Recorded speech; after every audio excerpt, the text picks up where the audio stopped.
కేంద్ర ప్రభుత్వం 2026-27 సంవత్సరానికి బడ్జెట్ను ప్రకటించడం మనకు అందరికీ తెలిసిందే. మరి ఈ బడ్జెట్లో దళిత ఆదివాసీలకు సంబంధించి ఎస్సీ ఎస్టీ సప్లైన నిధులను కూడా ఈ బడ్జెట్లో కేటాయించాలి.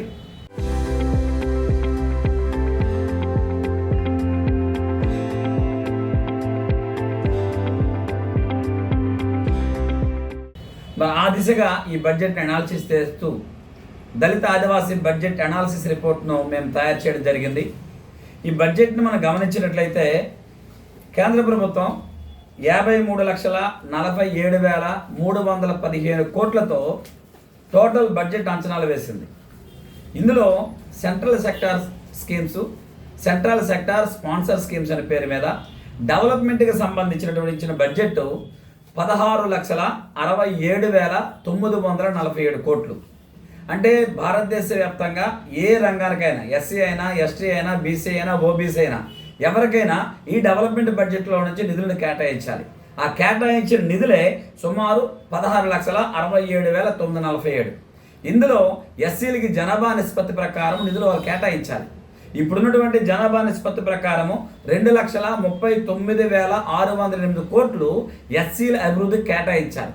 కానీ ఈ బడ్జెట్లో 1,96,400 కోట్లు మాత్రమే కేటాయించారు. జనాభా నిష్పత్తి ప్రకారం నిధులు కేటాయించకపోవడం వలన సబ్కా వికాస్ అనే పదానికి అర్థం అనేది లేకుండా పోయిన పరిస్థితి కనిపిస్తూ ఉంది. అంతేకాకుండా ఇచ్చినటువంటి ఈ 1,96,400 కోట్లలో ఎస్సీలకు నేరుగా ఉపయోగపడే పథకాలకు ఇచ్చినటువంటిది సుమారు 75,000 కోట్లు మాత్రమే. అంటే ఒక ప్రక్క చేతిలో 1,96,000 కోట్లు పెట్టారు, రెండో ప్రక్క ఎస్సీలకు ఉపయోగపడింది 75,000 కోట్లు మాత్రమే ఉపయోగపడే పథకానికి ఇచ్చారు. అంటే సుమారు 1,21,000 కోట్లు ఇచ్చినట్లే చూపించి ఎస్సీలకి సంబంధం లేనటువంటి, ఉపయోగం లేనటువంటి, వాడుకోవడానికి కానీ వారి కుటుంబానికి కానీ ఉపయోగపడినటువంటి పథకాలకు సుమారు 1,21,000 కోట్లు కేటాయించారంటే దళితుల మీద, ఆదివాసీల మీద ఇది సవత తల్లి ప్రేమ చూపించినట్లే. బడ్జెట్ మనం గమనించినట్లయితే ఎస్టీలకు కూడా 1,41,089 కోట్లు ఇచ్చారు. అందులో ఎస్టీలకు నేరుగా ఉపయోగపడే పథకానికి ఇచ్చింది మాత్రము 62,000 కోట్లు మాత్రమే సుమారు. అంటే మరి ఇచ్చినటువంటి డబ్బు ఒక ప్రక్క మీకు 100 రూపాయలు ఇచ్చామని చెప్పి ఆ 100 రూపాయలు ఇచ్చి అందులో 97 రూపాయలు మళ్ళీ వెనక్కి తీసుకుంటే చివరికి ఆదివాసులకి మిగిలింది 3 రూపాయలు మాత్రమే. ఈ యొక్క బడ్జెట్లో దళిత ఆదివాసులకి ఇచ్చినటువంటి బడ్జెట్ ఇది కంట తుడుపు చర్య మాత్రమే.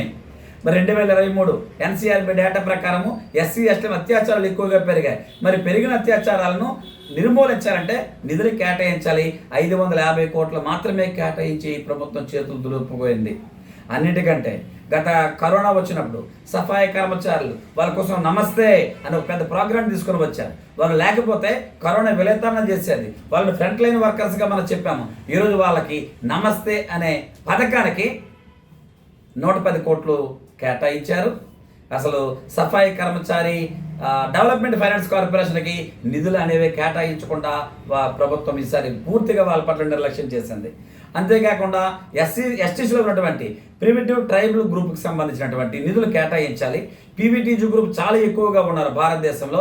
మన ప్రాంతంలో కూడా అత్యధిక గిరిజనులు ఇటువంటి వారు ఉన్నారు. కానీ వారి నిధులు ఈసారి ఏమాత్రం కేటాయించలేదు. అందులో డెనోటెడ్ ట్రైబ్స్ వాళ్ళకు మాత్రమే సుమారు 30 కోట్లు మాత్రమే కేటాయించి ప్రభుత్వం చేతులు దులుపుకుంది. అంటే సామాజికంగా, ఆర్థికంగా వెనుకబడిన ప్రజల యొక్క ఆకాంక్షలను ఈ బడ్జెట్లో ప్రతిబింబించలేదు. ఈ బడ్జెట్లో నిధులను కేటాయించకపోవడం తీవ్రమైనటువంటి అన్యాయం జరిగింది. అంతేకాకుండా నీతి ఆయోగ్ గైడ్ లైన్స్ ఒకటి ఉంది.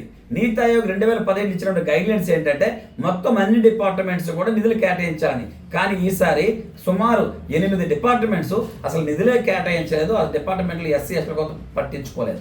ఇదంతా దళిత ఆదివాసీల హక్కుల ఉల్లంఘనగా మనం పరిగణిస్తున్నాం. ఇప్పటికే ప్రభుత్వము స్పందించి రివైజ్డ్ బడ్జెట్లో జనాభా నిష్పత్తిలో నిధులు కేటాయించాలని ఈ సందర్భంగా డిమాండ్ చేస్తూ ఉన్నాం. చరిత్ర సృష్టించినోడు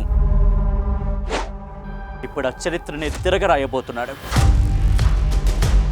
అబద్ధాల గోడల్ని బద్దలు కొట్టి నిజాలను రాగా మీ ముందుంచబోతున్నాడు.